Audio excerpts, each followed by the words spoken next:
महादेवी वर्मा का जीवन परिचय, जो कि हर साल बोर्ड एग्जाम में आता है, इसको आप किस तरह से लिखेंगे कि आपका एक नंबर भी नहीं कटे, आपका पूरा नंबर भी मिले।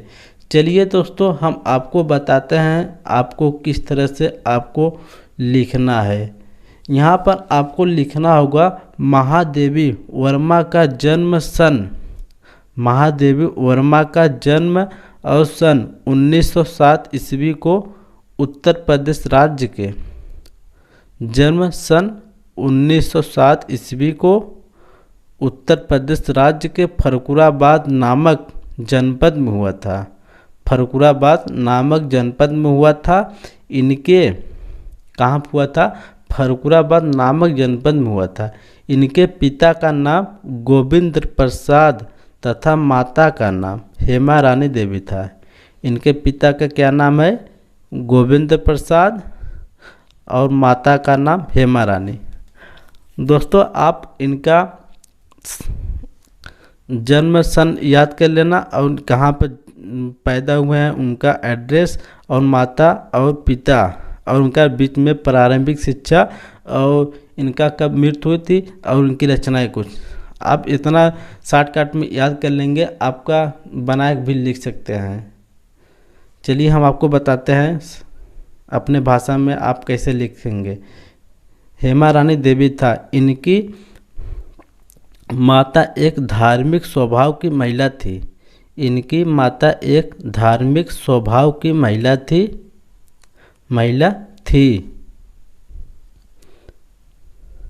इनकी प्रारंभिक शिक्षा इंदौर में तथा उच्च शिक्षा प्रयाग में हुई। इनकी प्रारंभिक शिक्षा इंदौर में तथा उच्च शिक्षा प्रयाग में हुई। इन्होंने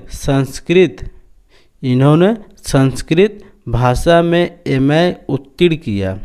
इन्होंने संस्कृत में एमए उत्तीर्ण किया और प्रयाग महिला विद्यापीठ में प्रधानाचार्य हो गई। प्रयाग में महिला विद्यापीठ में प्रधानाचार्य हो गई। इनकी विवाह छोटी आयु में हो गया था। इनका विवाह छोटी आयु में हो गया था। इनके पति का नाम रूपनारायण वर्मा था। इनके पति का नाम रूपनारायण वर्मा था। कुछ समय तक इन्होंने चांद्र पत्रिका का संपादन किया। क्या लिखना है इसके बाद दोस्तों? कुछ समय तक इन्होंने चांद्र पत्रिका का संपादन किया। कुछ वर्षों तक किया है। इसके बाद क्या है? देखिए दोस्तों, कुछ वर्षों तक यह उत्तर प्रदेश विधान परिषद की सदस्य भी रही। उत्तर प्रदेश के विधान परिषद की सदस्य भी रही। इन्होंने नारी स्वतंत्रता के लिए सदैव संघर्ष किया और उनके अधिकारों की रक्षा के लिए नारियों का शिक्षित होना आवश्यक बताया। क्या लिखना है दोस्तों? इन्होंने नारी स्वतंत्रता के लिए सदैव संघर्ष किया और उनके अधिकारों की रक्षा के लिए नारियों का शिक्षित होना आवश्यक बताया। इनकी साहित्य सेवाओं के लिए राष्ट्रपति ने इन्हें पद्म भूषण अलंकार से सम्मानित किया। राष्ट्रपति ने इन्हें पद्म भूषण अलंकार से सम्मानित किया। और इनका मृत्यु कब हुआ? इनकी मृत्यु सन 1987 ईस्वी को हुआ है। किनका मृत्यु हुआ है? महादेवी वर्मा का मृत्यु कब हुआ? 1987 ईस्वी को हुआ था।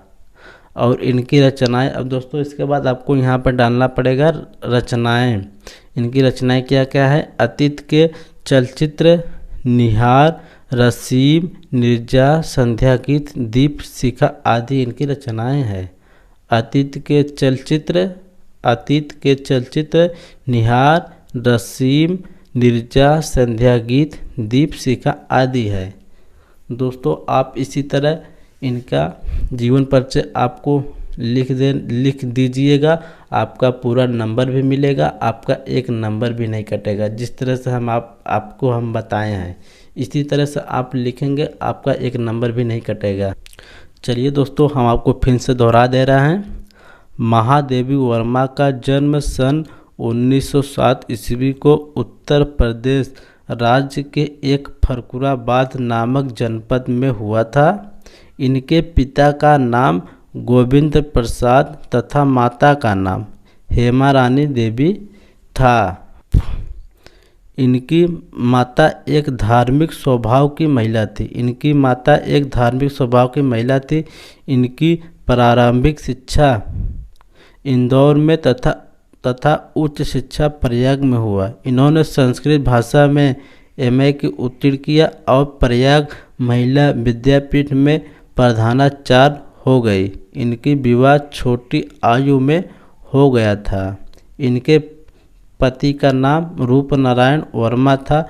कुछ समय तक इन्होंने चांद पत्रिका का संपादन किया।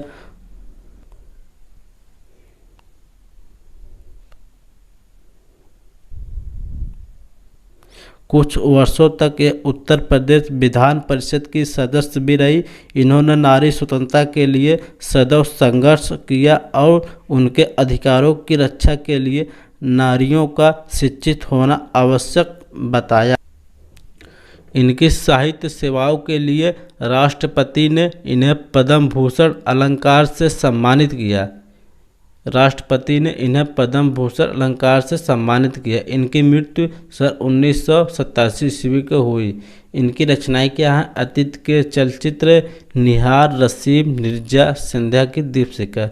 दोस्तों जिस तरह से हम बताएं इस तरह से आप लिखेंगे तब आपका एक नंबर भी नहीं कटेगा, आपका पूरा नंबर भी मिलेगा। आपको इसमें कट पिट नहीं करना, साफ साफ लिखेंगे, आपका एक नंबर पूरा मिलेगा। दोस्तों आपको वीडियो अच्छा लगा हो तो वीडियो को लाइक करें और हमारे चैनल पर पहली बार देख रहे हैं तो चैनल को सब्सक्राइब जरूर करें ऐसे वीडियो पाने के लिए।